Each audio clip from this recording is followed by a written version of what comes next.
Cuando se trata de acompañar a la muerte, ¿cuál es el tiempo válido para la vida? Freud nos advierte que lo que no tiene vida existió con anterioridad a lo vivo. El fin de toda vida es la muerte, una reina todopoderosa que nos precedió y seguirá aquí cuando desaparezcamos.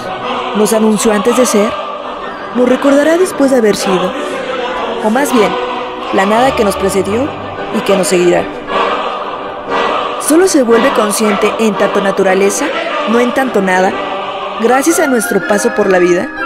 La muerte espera al más valiente, al más rico, al más bello, pero los iguala al más cobarde, al más pobre, al más feo.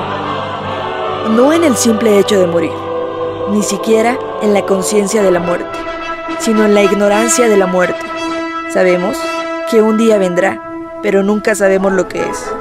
La esperamos con grados diferentes de aceptación, de furia, de tristeza, de cuestionamiento, de arrepentimiento, de eso que Javier Villaurrutia llamaba nostalgia de la muerte. Hacemos el balance de nuestra vida, pero sabemos que el verdadero final es la muerte y que su veredicto lo conocemos de antemano. Pero, amiga o enemiga, eso nos dice Carlos Fuentes en su libro En esto creo. Cuestión interesante la que nos plantea aquí el señor Fuentes, y para que nos pueda explicar un poco más sobre la vida del maestro Carlos Fuentes, tenemos aquí a quien fuera su mujer y compañera de vida.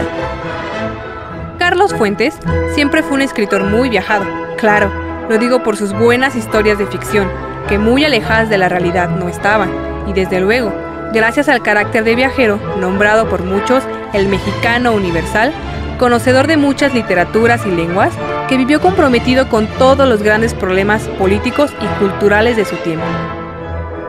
Vaya que era de admirarse este hombre, que bien reconocido por uno de sus amigos como un gran trabajador, disciplinado y entusiasta, al mismo tiempo un gran viajero, con una gran curiosidad universal. Esto a palabras de Vargas Llosa, que seguramente bien la conociste, pero Silvia, cuéntanos un poco más de cómo fue que llevó su vida, el mexicano universal. Sí, justamente, te diré. La vida viajera de Carlos comenzó desde muy pequeño. Sabrás bien, Carlos en México nació un 11 de noviembre de 1928, en la ciudad de Panamá, Panamá. Pero debido a los deberes diplomáticos de su padre, el embajador mexicano Rafael Fuentes, oriundo de Veracruz, se tuvieron que trasladar a Ecuador. Y así Carlos, de apenas 2 meses, ya estaba haciendo honor a su nombramiento como el mexicano universal. Verdadera fortuna, y es que la familia de Carlos desciende de inmigrantes, llegados de Santander, Santa Cruz de Tenerife, en Canarias, y Darmstadt, en Renania, todos instalados en México durante la década de 1860, así como de indígenas yaquis del estado de Sonora. El bisabuelo paterno, Philipp Böttiger Keller, fuera un lazarista alemán, opositor de Bismarck. Cuestiones históricas que le dan peso a su linaje. La familia paterna vive primero en el puerto de Veracruz, donde Rafael Fuentes Vélez dirige el Banco Nacional de México, y más tarde en Jalapa, donde el tío mayor, quien fuera su tocayo, Carlos Fuentes Böttiger, es un promisorio poeta, discípulo de Salvador Díaz Mirón, pero algo pasó con él a la edad de 20 años, pues su paradero se desconoce. Por el lado materno, su abuela Emilia Rivas de Macías, joven viuda, trabaja en la campaña escolar de José Vasconcelos para mantener a su familia de 4 hijas. Así van los datos, Silvia. Vaya raíz en la que nace el escritor, ¿verdad? Ciertamente, y vaya que, como quería a sus abuelas, él más bien las describía con mucho amor, ya que les tenía un gran aprecio y en sus palabras, ambas diferentes, pero de las mejores personas que haya conocido en su vida. La raíz de Carlos es algo totalmente importante. También deberíamos hablar de dónde y cómo es que nace su amor por la escritura. Pero más bien quisiera nos ocupáramos de esos hechos, que lo llevaron a escribir con tal fervor y amor por México. En mucho inculcado por su padre, quien en 1933 ocupara fugazmente el puesto de secretario del Departamento del Distrito Federal, pero mismo al cual renunciara al poco tiempo, disgustado por el alto grado de corrupción de la política. Así reingresa al servicio diplomático y es enviado a la Embajada de México en Washington. Este es un momento crucial para Carlos, quien más tarde estudiaría la carrera de abogacía. Él decía que en México debía ser un país de leyes. Pero bueno, ¿en qué momento Carlos es llevado por el camino de la escritura? Pues justamente a la corta edad de 7 años, Carlos, entre los viajes de su padre viviendo en Washington, donde ejerce como consejero de la Embajada de México, allá iba y asistía a la primaria, pero para una infancia sin vacaciones, en los veranos asistía a escuelas en la Ciudad de México, como diría su padre, para que no pierda la lengua castellana y además conocer la historia de la patria. Y así queda al cuidado de sus abuelas y tías. Aquí nace su amor por la escritura en los años 30. Como lo mencionaba, a la corta edad de 7 años, intrigado por lo que acontecía en el mundo, comienza con una pequeña revista escrita a lápiz. Sabrán, lo marcó, y escuchar historias de exiliados de Alemania que llegaron a su escuela en Washington en 1940. Para 1947 recibía clases en el Colegio Francés de Morelos y ya publicaba algunos de sus relatos cortos en las revistas Mañana e Ideas de México, así como reportajes y artículos políticos en Hoy, Novedades y Voz. Pronto abandonado a favor de la curiosidad existente que le provocaba la Ciudad de México, su vida nocturna, prostíbulos, cabarets, magos y mariachis son la primera parte de su primera novela. Ah, sí que era por eso, ya lo entendemos. Sí, pero a la vez, para no perder seriedad, leía Los sonámbulos de Hermann Broch. Había que tener experiencias para los momentos que se vivían, y así era Carlos. Ya en 1950 la disciplina lo llevaba a Ginebra, Suiza, y estudia en el Instituto de Altos Estudios Internacionales. Después viaja a Portugal, Italia, la Austria ocupada y Francia, donde conoce a Octavio Paz. Bello lugar para convivir entre escritores, habitar parte de la belleza antigua y encontrarse entre estos pródigos escritores. Y eso solo es el comienzo, ciertamente, ya que para 1954 empieza su denuncia a las políticas de Estados Unidos en América Latina, así como las de la Unión Soviética en Europa Central. Sus ensayos denuncian la política de la Guerra Fría, pero su principal ocupación es publicar su primer libro, Los días enmascarados, una colección de cuentos, entre los que se encuentra Chacmol. Así es, ya para 1955, todo un escritor, apreciando los valores de Pedro Páramo, de Juan Rulfo, es entonces que en 1956 funda y edita la Revista Mexicana de Literatura, con el escritor Emanuel Carballo. También en este año prepara las primeras cuartillas de su novela, La región más transparente. Ah, Buñuel, claro.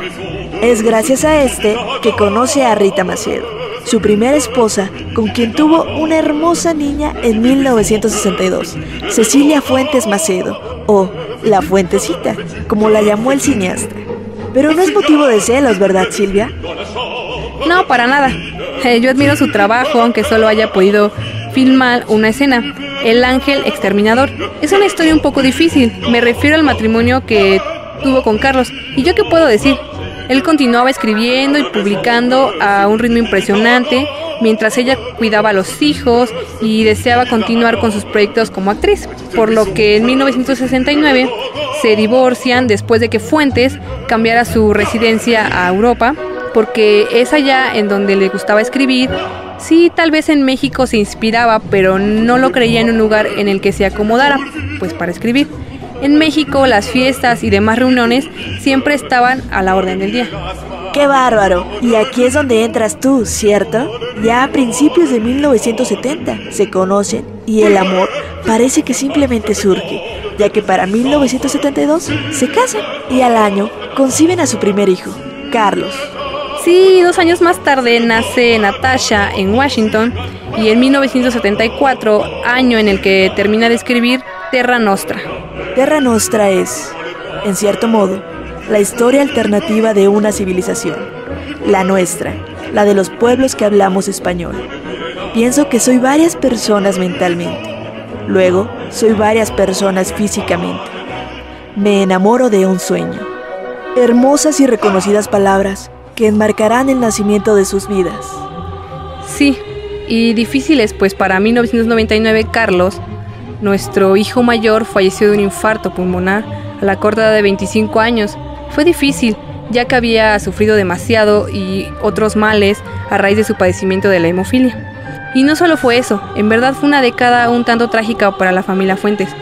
ya que para el 2005 Natasha, quien era vista por su padre como la isla solitaria, fue encontrada en una vecindad ubicada cerca del centro histórico.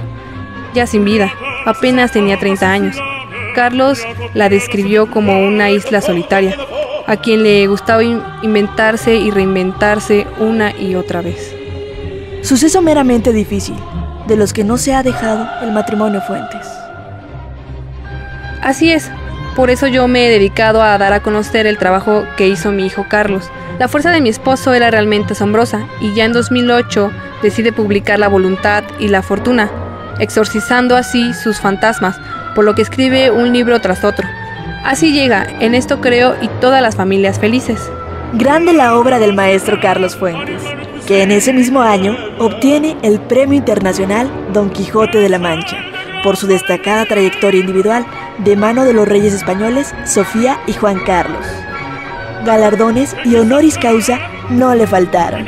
Así la vida de este hombre, cuya obra no ha terminado ni terminará, son de estos libros que se abren para dejarse ahí, en el corazón de cada uno, de sus amistades, que sí eran algunos políticos, pero entre otros está Gabriel García Márquez, con quien para el año de 1964 escribiría guiones para cine. En 1966 Julio Cortázar, ya en su residencia en París, con quien hacía películas y exposiciones. De hecho, llegaron a grabar un disco juntos, pero nada formal, era de esos días de fiesta. Linda amistad la que tuvieron para 1968. Juntos viajaban a Praga, pues para apoyar a escritores y artistas independientes de ese país. Lo recibe nada más y nada menos que Milan Kundera. La masacre de estudiantes ordenada por el presidente Gustavo Díaz Ordaz el 2 de octubre en Tlatelolco, a fin de celebrar una Olimpiada Pacífica, le hiere profundamente y decide regresar a México, quien prohíbe la grabación de En Zona Sagrada. Las palabras de Carlos Fuentes han hecho eco y se siguen escribiendo con el día a día. Basta hojear uno de sus libros para asomarse a la realidad convencida que se tiene. Para siempre, el maestro Carlos Fuentes. No hay palabra que no sea portadora de una inminente resurrección. Cada palabra que decimos anuncia, simultáneamente, otra palabra que desconocemos, porque la olvidamos, y una palabra que desconocemos, porque la deseamos. Lo mismo sucede con los cuerpos, que son materia. Toda materia contiene el aura de lo que antes fue y el aura de lo que será cuando desaparezca. Vivimos, por eso, una época que es la nuestra, pero somos espectro de otra época pasada y el anuncio de una época por venir. No nos desprendamos de estas promesas de la muerte.